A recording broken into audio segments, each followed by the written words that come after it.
आप पूछो प्रधानमंत्री से, आपके चैनल क्यों नहीं पूछते हैं? जब वो साक्षात्कार अब देने लगा है तो क्यों नहीं पूछते हैं उससे कि मंदिर बन गया क्या? आपने प्रतिष्ठा कर दी, आप ये इसका प्रचार करते हो, आप चैनल के लोग, क्यों नहीं पूछा किसी ने? एक चैनल के आदमी ने, हमने सुझाव भी दिया जब ये प्रकरण चल रहा था कि आप लोग सोमपुरा से पूछिए, क्योंकि निर्माण वो कर रहा है, वही कार्यदायी है, तो उससे पूछिए कि निर्माण हो गया कि नहीं हो गया। उसका किसी ने इंटरव्यू आज तक नहीं लिया।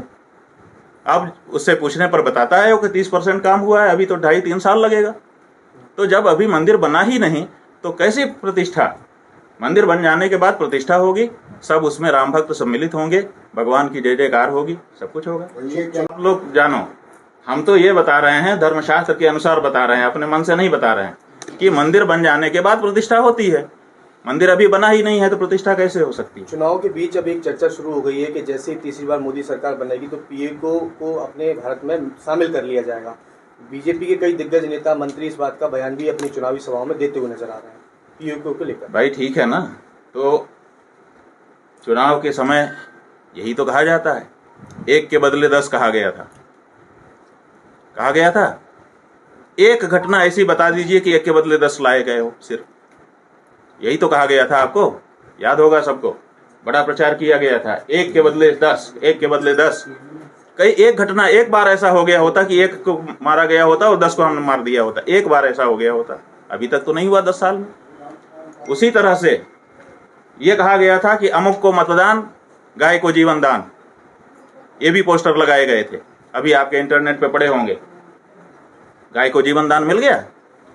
तो जब ये सब बहुत कुछ कहा गया था, नहीं हुआ, तो फिर बाकी कहा जा रहा है, उसका क्या तात्पर्य है? महत्वपूर्ण है पीओके भारत के लिए? भाई महत्वपूर्ण तो पाकिस्तान ही हमारा है। आप समझिए कि कोई झगड़ा करके बंटवारा कर ले तो भाई भाई का बंटवारा हो जाता है, लेकिन आपने ऐसा बंटवारा कर दिया कि पराया कर दिया। कैसे पराया हो सकता है? वहां पे हमारे तीर्थ हैं, वहां पे हमारी शक्तिपीठ हैं, वहां पर हमारे पाणिनि हुए, वहां पे हमारा तक्षशिला विश्वविद्यालय था, वहां पे जाने कितने अच्छे अच्छे अभी भी मंदिर हैं, वहां पर हिंदू आबादी है। तो आप ऐसे कैसे बांट सकते हो? तो ये जो बांट करके अलग कर दिया गया है उसमें, और जहाँ तक ऑक्युपाइड की बात है कि भाई हमारा जो कश्मीर है वो कश्मीर पूरा का पूरा हमारा है, कश्यप ऋषि के नाम पर उसका नाम पड़ा हुआ है, तो आप उसको कैसे पराया कह सकते हो?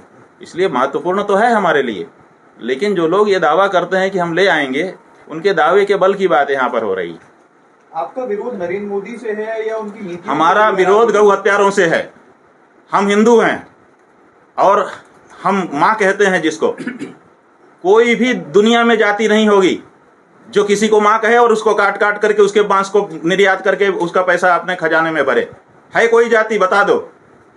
ये हम हिंदू हो गए इन राजनीतिज्ञों के कारण कि हम अपनी माता की हत्या को सहने के लिए मजबूर हो गए। इसलिए हमारा गुस्सा, हमारा जो विरोध, वो गौ हत्यारे राजनीतिज्ञों से है। महाराज जी, उत्तराखंड में जो यात्रा चल रही है उसमें भी अव्यवस्थाएं देखने को बहुत बड़ी अव्यवस्था हो रही है। उत्तराखंड के जो तीर्थ हैं उनके प्रति पूरे देश के लोगों का आकर्षण हुआ है, ये तो बहुत उत्तम बात है, लेकिन उत्तराखंड की सरकार व्यवस्था नहीं बना पा रही है, ये सोचनीय विषय है। हम चाहते हैं कि अच्छी व्यवस्था बना दी जाए ताकि अधिक से अधिक लोग वहाँ के तीर्थों का लाभ ले सकें। की आहट बताई जा रही है, क्या स्थिति मानी जाए भारत की इसमें उस आधार पर? क्योंकि बात हमने तो सुना है कि हमारे देश के प्रधानमंत्री जी ने 2-3 देशों से कह करके युद्ध बंद करवा दिया है, तो अगर बंद करवा दिया है तो फिर युद्ध, तृतीय विश्व युद्ध हो ही नहीं सके। हम तो बहुत इस मामले में आश्वस्त हो गए हैं, क्योंकि फोन करके युद्ध बंद करवा दिया है, ऐसा सुना है, आप ही लोगों के माध्यम से सुना है, तो बहुत आशा है, बहुत अच्छा लग रहा है। इस बार 400 पार होगा? हाँ जी, 400 पार होगा। देखिए, ये सब चुनाव के समय में कहे जाते हैं। 400 का टारगेट कोई रखेगा तभी तो 300, 200, 150 पहुंचेगा। तो टारगेट तो अच्छा ही रखना पड़ता है। हम तो बड़े आश्चर्यचकित हैं कि जिस व्यक्ति का डंका बज रहा हो पूरे देश में और पूरे विश्व में, वो 543 जहां पर संसदीय क्षेत्र हो वहां 400 पार का टारगेट रखे। हमको बड़ा आश्चर्य हुआ जब हमने ये टारगेट सुना, क्योंकि ये तो उनको कहना चाहिए था कि इस बार शायद प्रवेश नहीं मिल पाएगा किसी और को, क्योंकि पूरा देश हमको वोट देगा, 543 इस बार हमारा, ये कह नहीं पाए। वो केवल 400 के पार, मतलब 143 छोड़ करके बोल रहे थे। तो 143 किस आधार पर छोड़ रहे? इसका मतलब कि उनको ये मन में पहले से था कि कुछ लोग हमारे विरुद्ध हैं, 143 तो हमको नहीं ही मिलेगी। ये सलाह है क्या? तो ये जो बात है, ये उनके आत्मविश्वास की कमी को दर्शाता है। कभी भी इस तरह का लक्ष्य नहीं रखना चाहिए, पूरे का लक्ष्य रखना चाहिए। जो आदमी लड़ने चला है वो अधूरा लेकर के क्या करेगा? इसलिए लक्ष्य उनको रखना चाहिए था। अब की बार 543, विपक्ष की क्या स्थिति नजर आ रही है? अब की बार विपक्ष बाहर, विपक्ष की ऐसा कुछ कहते तो अच्छा लगता। महाराज जी, इस बार क्या स्थिति नजर आ रही है विपक्ष को लेकर? खतरे में है, काफी रैलियों में सुना है, आपका क्या मत है इसका? देखिए, संविधान कभी खतरे में नहीं है।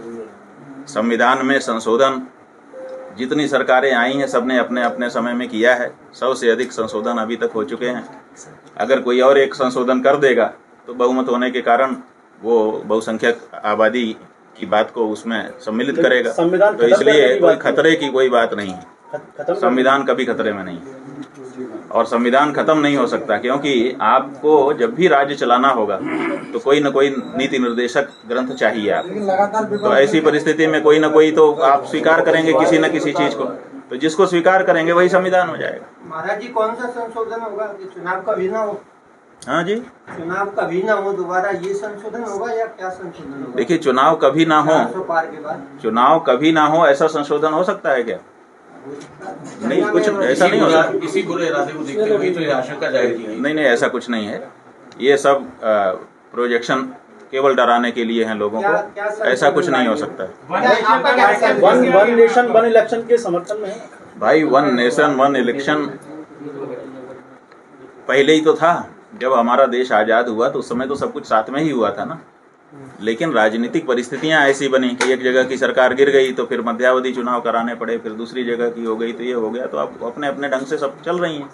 तो वन नेशन वन इलेक्शन आप कराएंगे तो एक बार हो सकता है, उसके बाद फिर उसमें वही चीज़ आ जाएगी जो पहले आई थी। तो ये सब चीज़ें सुनने में अच्छी लगती हैं, व्यवहार में हो नहीं सकती। अयोध्या की बात, मथुरा की बात की जा रही है। हमारा ये कहना है कि बिल्कुल मथुरा की बात तो की ही जानी चाहिए, न किए जाने का तो कोई सवाल नहीं है। लेकिन अयोध्या अगर हो गया है आपकी दृष्टि में तो अयोध्या का परिणाम भी तो मिलना चाहिए। तो हमारा ये कहना है कि अगर आपके अनुसार राम आ गए हैं तो अब गौ हत्या बंद हो जानी चाहिए। जब राम के आने का परिणाम मिलेगा कि गौ हत्या बंद हो गई तो कृष्ण भी आए, ऐसा सबके मन में इच्छा उत्पन्न हो जाएगी कि राम आते हैं तो ये अच्छा काम होता है, तो कृष्ण भी आए तो और अच्छा काम हो।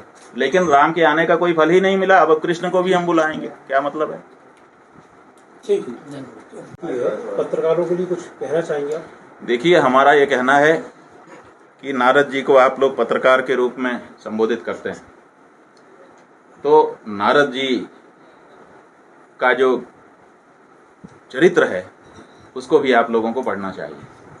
और नारद जी का जो चरित्र है वो बहुत ही उत्तम है।